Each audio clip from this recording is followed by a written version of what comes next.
하나님이 함께 하시는 은혜와 평강이 오늘도 주님 앞에 나와 예배드리시는 여러분 모두에게 충만하기를 기원합니다. 성령의 충만한 은혜가 오순절 마가의 다락방에 임한 그 성령의 역사가 여러분의 삶 가운데도 일어나시기를 축복합니다. 오늘은 성령 강림절이고 또한 감리교 창시자인 존 웨슬리 목사의 회심 기념 주일이기도 합니다. 예수님은 승천하시면서 성령을 보내신다는 약속을 하셨습니다. 사도행전 1장 4절과 5절 말씀을 보면은 사도와 함께 모이사 그들에게 분부하여 이르시되 예루살렘을 떠나지 말고 내게서 들은 바 아버지께서 약속하신 것을 기다리라. 요한은 물로 세례를 베풀었으나 너희는 몇 날이 못되어 성령으로 세례를 받으리라 하셨느니라는 말씀이 나옵니다. 그리고 그 약속은 사도행전 2장에 가서 오순절날 마가의 다락방에 모여 기도하던 자들에게 이루어졌습니다. 성령의 충만함을 받은 사람들은 담대하게 나아가 예수가 그리스도고 또한 하나님의 아들이라는 사실을 외쳤습니다. 물론 현실은 여전히 그리스도인을 박해하고 핍박을 했지만은 성령을 받은 사람들에 의해 초대교회가 세워지게 되었고 복음이 더 많은 사람들에게 전달되게 되었습니다. 예루살렘에서 시작된 그 복음은 사마리아와 유다와 땅끝까지 이르러서 전달되었다는 것이지요. 이 모든 것을 이루신 분이 바로 성령 하나님인 줄 믿습니다. 성령을 받으면 생각이 변하고 또한 삶이 변하고 운명이 바뀝니다. 존 웨슬리 목사도 성령을 체험한 후에 복음으로 영국을 변화시키는 위대한 하나님의 일꾼으로 일생을 살았습니다.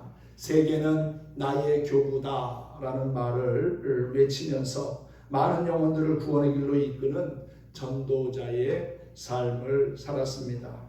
성령은 과거나 지금이나 놀라운 구원의 역사를 이루고 또한 하나님의 선한 일꾼으로 살아가게 하는 능력이 있다는 것입니다. 성령 받고 하나님이 기뻐하시는 또한 하나님을 자랑하는 거룩한 삶의 주인공이 되기를 축복합니다. 우리가 조금 전에 불렀던 찬송 193장에도 보면은 불같은 성령 임하시니 마음에 기쁨이 넘쳐나네. 성령이 우리 안에 거하시면 우리 안에 있던 근심과 불안은 사라지고 기쁨과 평안이 찾아온다는 겁니다. 또한 성령의 감동을 받은 자는 주님의 사랑 깨닫겠네 라고 하는 가사도 있지요. 성령을 받으면 주의 사랑이 어떤 것인지 깨닫게 되고 그 사랑을 또한 실천하며 살고자 결단하게 됩니다.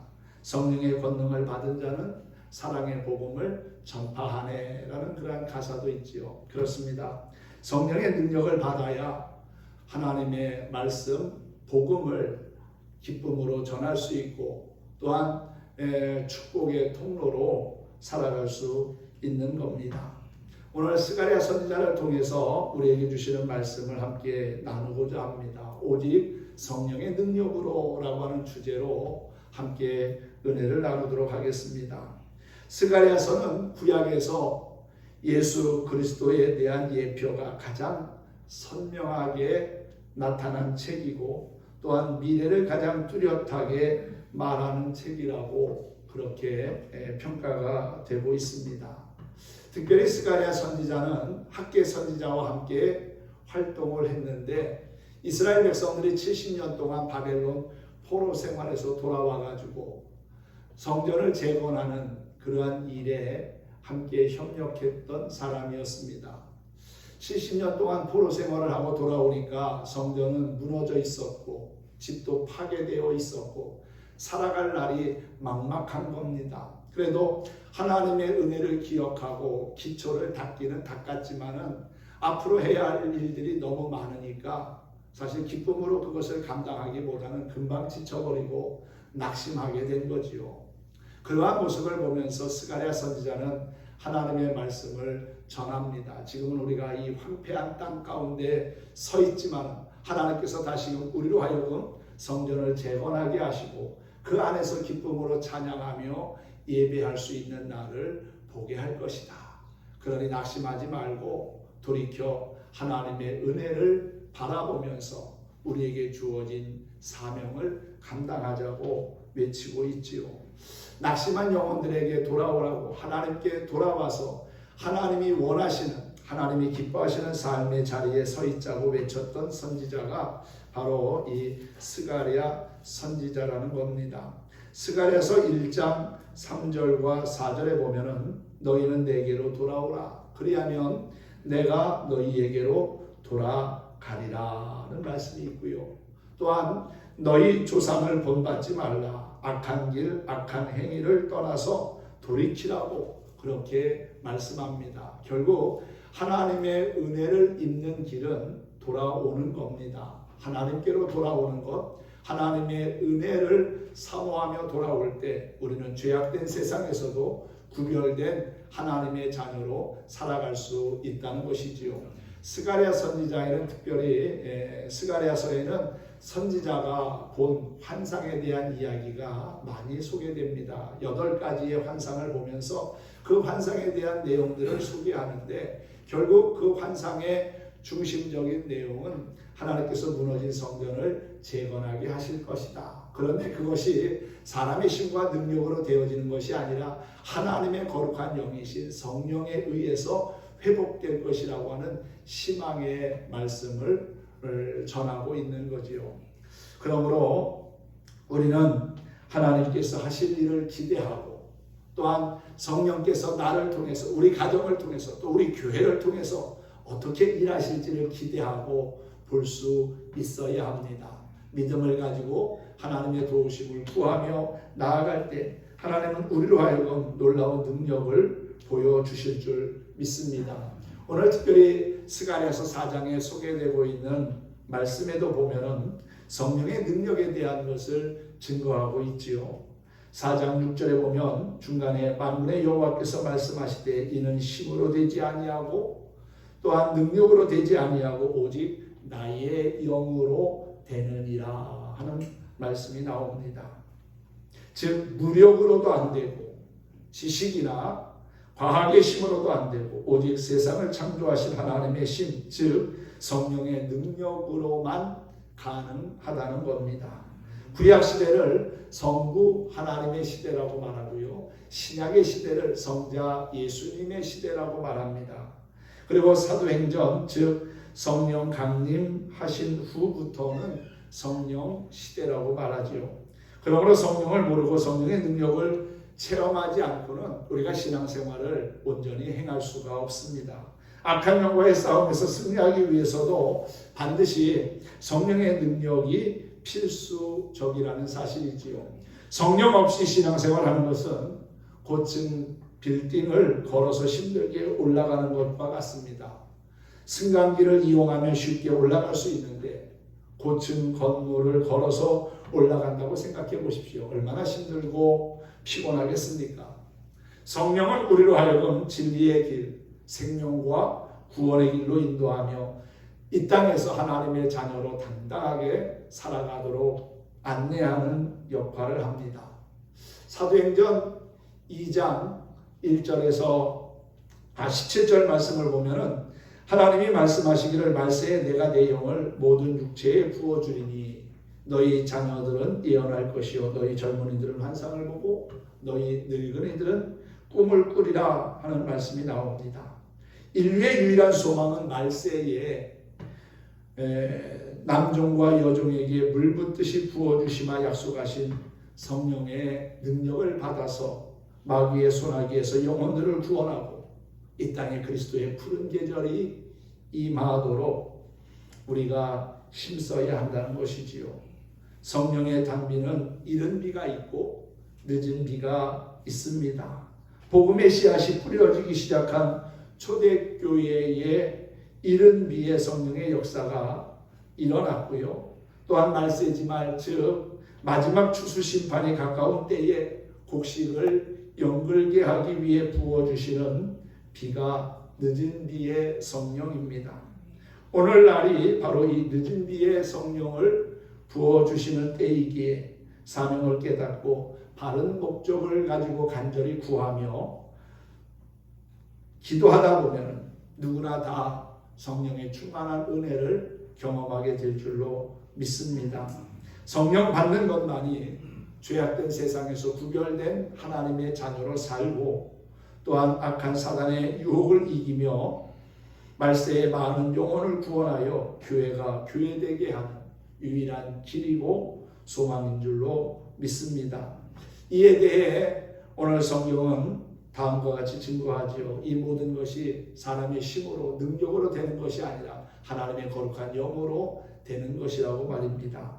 사랑하는 성도 여러분, 영혼이 잘 되면 범사가 잘 되는 것이 당연한 일이지요. 개인뿐만 아니라 사회 또 국가 전 세계도 마찬가지입니다.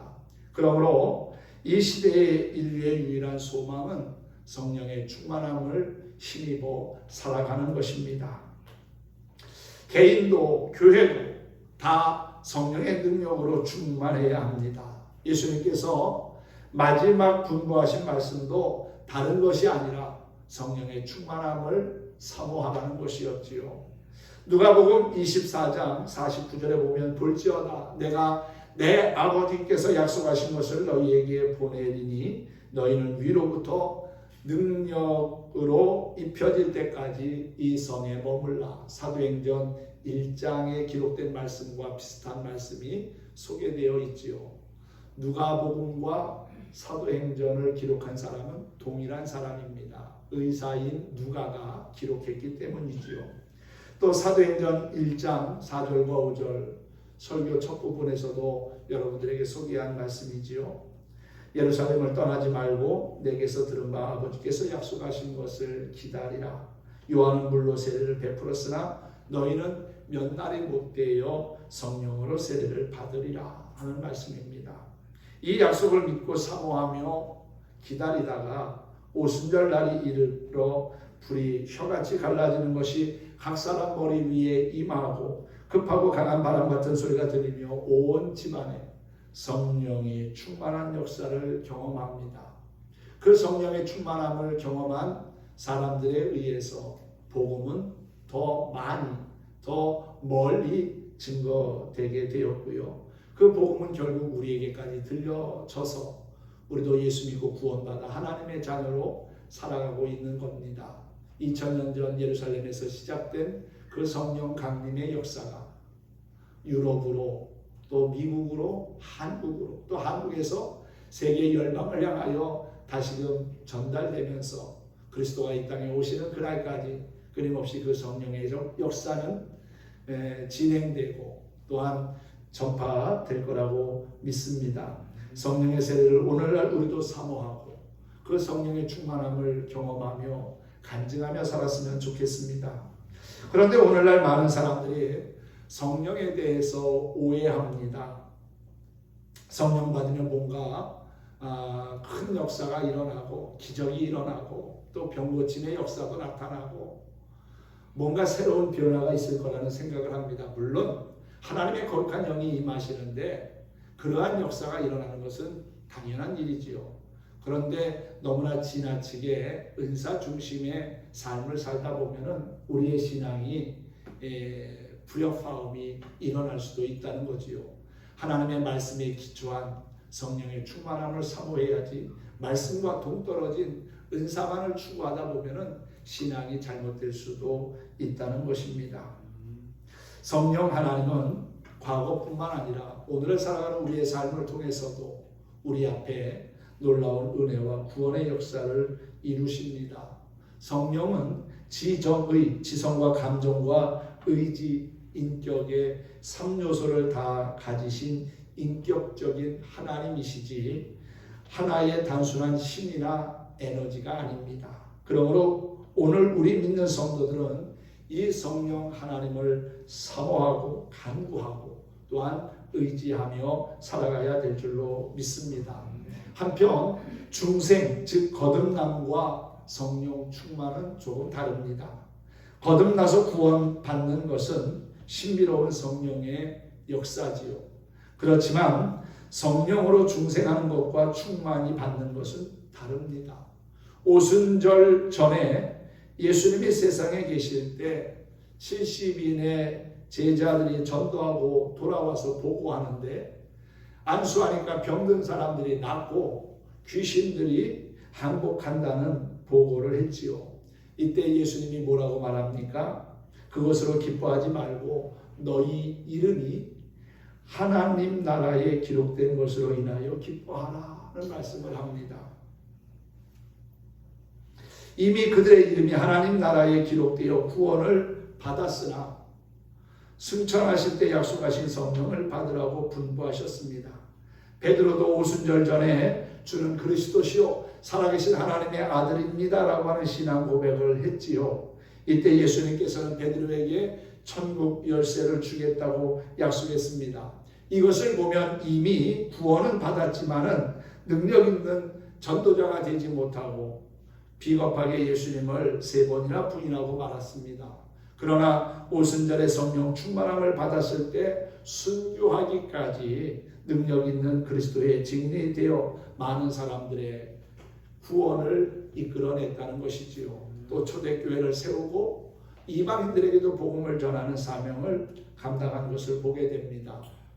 오순절 성령 강림의 사건은 이례적인 사건이 아닙니다.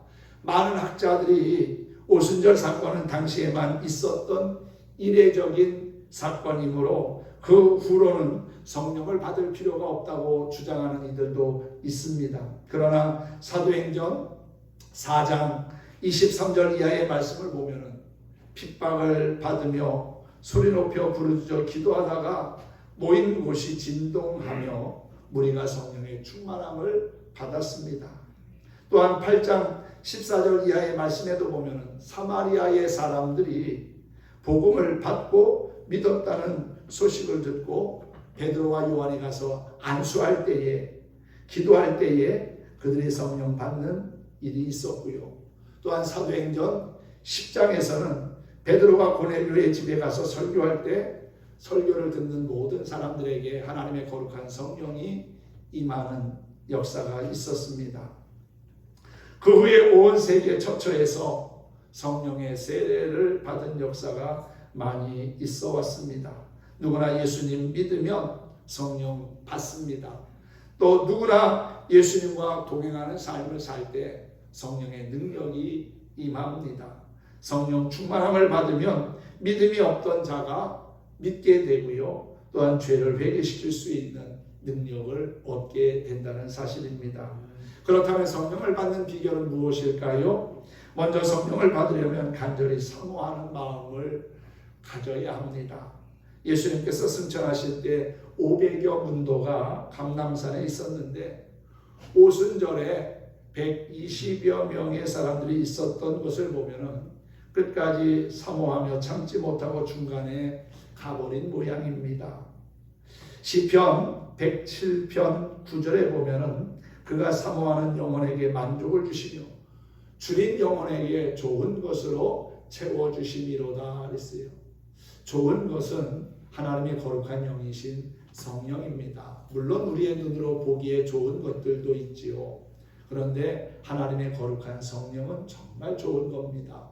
우리로 하여금 죄의 유혹을 이기고 시험을 이기고 당당한 하나님의 자녀로 살아갈 수 있도록 이끌어주기 때문에 그렇습니다. 사모하지도 않는데 갑자기 받는 법은 없습니다. 이에 선지자 이사야는 이사야서 44장 3절에서 나는 목마른 자에게 물을 주며 마른 땅에 시내가 흐르게 하며 나의 영을 내 자손에게 나의 복을 내 후손에게 부어주리니 그랬어요. 이에 성경은 여호와의 눈은 온 땅을 두루 감찰하사 전심으로 자기에게 향하는 자들을 위하여 능력을 베푸신다고도 했습니다. 또한 성령을 받으려면 자신의 죄에 대해서 애통해야 하며 회개해야 합니다. 하나님의 거룩한 영 성령은 깨끗하시기에 더러운 죄를 진심으로 회개하며 애통하며 버릴 것은 버리고 또 끊을 것은 끊어야만 성령의 은혜를 체험할 수 있다는 것이지요. 사도행전 2장 38절과 39절에 보면 베드로가 너희가 회개하여 각각 예수 그리스도의 이름으로 세례를 받고 죄사함을 받으라. 그리하면 성령을 선물로 받을 것이다 라고 하는 말씀을 한 바가 있지요. 누구든지 예수 믿고 회개하면 다 성령을 받는다는 말씀입니다. 시편 66편 18절 말씀에도 보면 내가 나의 마음에 죄악을 품었더라면 주께서 듣지 아니하시리라 하고 했어요. 죄가 하나님과 우리와의 사이를 가로막고 있기 때문에 그 가로막은 죄의 요소들을 정리하고 제거해야만 한다는 것입니다. 성령을 받으려면 믿어야 하고요. 또한 간절하게 기도해야 합니다. 요한복음 7장 38절에 보면은 나를 믿는 자는 성경의 이름과 같이 그 배에서 생수의 강이 흘러나리라 그랬어요. 믿는 자에게 성령의 생수의 강이 흐르게 하시는 하나님, 지금도 살아계신 나의 하나님이신 줄 믿습니다. 우리가 예수를 구주로 확실히 믿고 또한 약속대로 성령 세례 주실 것을 믿으면 우리에게 하나님의 거룩한 영이 거하심을 보게 될 겁니다. 나 같은 사람이 어떻게 성령 받을 수 있을까? 그렇게 의심하거나 또 불편하게 생각하지 마십시오. 우리가 보잘것없고 연약하고 가진 것 없을지라도 내 안에 예수 그리스도를 영접하고 그분을 의지하며 살아가다 보면 성령 하나님께서 나를 통해서 또 우리의 가정과 주변을 통해서 일하시는 것을 분명히 보게 될 줄로 믿습니다. 믿고 구할 때에 하나님은 약속한 성령을 우리에게 주실 것입니다. 오순절 마가의 다락방에 임했던 그 성령의 충만한 은혜가 오늘을 살아가는 우리의 삶 가운데도 임하다 보면 하나님의 은혜를 누리고 또 그 은혜를 전파하며 살아가는 우리의 모습을 만나보게 될 거라고 확실합니다. 누구나 하나님을 만나는 은혜의 체험이 있어야 합니다. 성령은 우리 심령 속에 찾아오시는 하나님의 거룩한 영입니다. 하나님께서는 이 말세에 우리에게 사명을 감당케 하시려고 우리를 불러 교회를 세우게 하셨고 또한 우리에게 성령의 능력으로 무장한 삶을 살게 하셨습니다. 악한 마귀는 자신의 때가 얼마 남지 않았음을 알고 끊임없이 우리를 넘어뜨리려고 우는 사자처럼 이 모양 저 모양으로 찾아옵니다. 그래서 먹음직스럽고 보암직스럽고 지혜롭게 할 만큼 탐스러운 것으로 우리를 유혹하고 있다는 것이지요. 죄의 유혹에 넘어가지 않기 위해서는 하나님의 말씀을 바로 붙잡고 있어야 되고요. 또한 성령의 충만함을 힘입어 살아야 합니다. 그래야 죄와 시험을 이기고 하나님의 거룩한 백성과 자녀로서의 삶을 살아갈 수 있다는 것입니다. 성령의 충만함을 힘입어서 가정을 변화시키고 또한 지역사회를 변화시키며 하나님의 선한 역사를 이루어가는 저와 여러분이 되었으면 합니다. 특히 기도의 능력, 전도의 능력, 그리고 사탄을 제어하는 능력을 충만하게 받아서 하나님의 소원을 이루어드리는 성도들이 되었으면 합니다.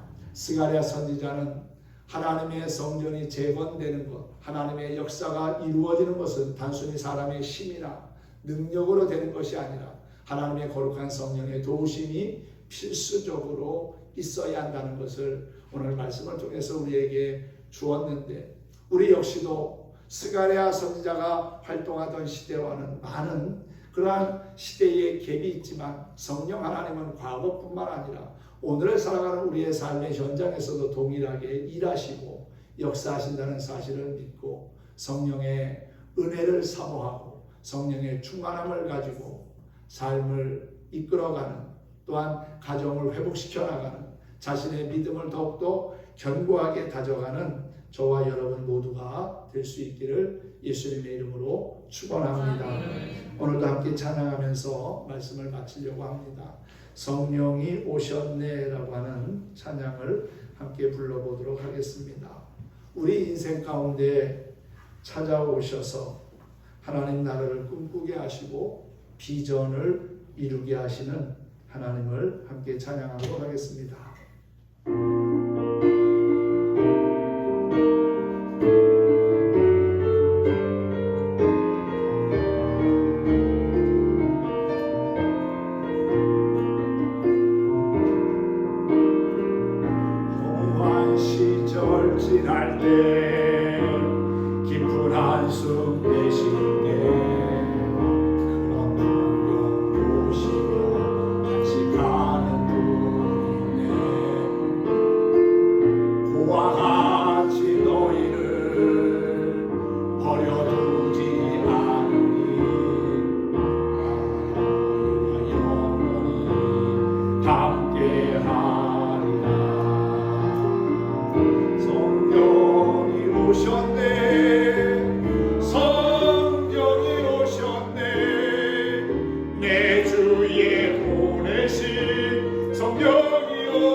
영이신 성령은 우리를 구하처럼 버려두지 아니하시고 우리에게 참 자유와 소망을 주실 뿐만 아니라 영원토록 함께 하신다고 했습니다. 성령의 능력으로 우리가 죄악된 세상을 이기며 거룩한 하나님의 백성다운 삶을 살았으면 좋겠습니다. 하나님의 능력으로 승리하는 저와 여러분 모두가 되기를 주님의 이름으로 축원합니다. 축복합니다.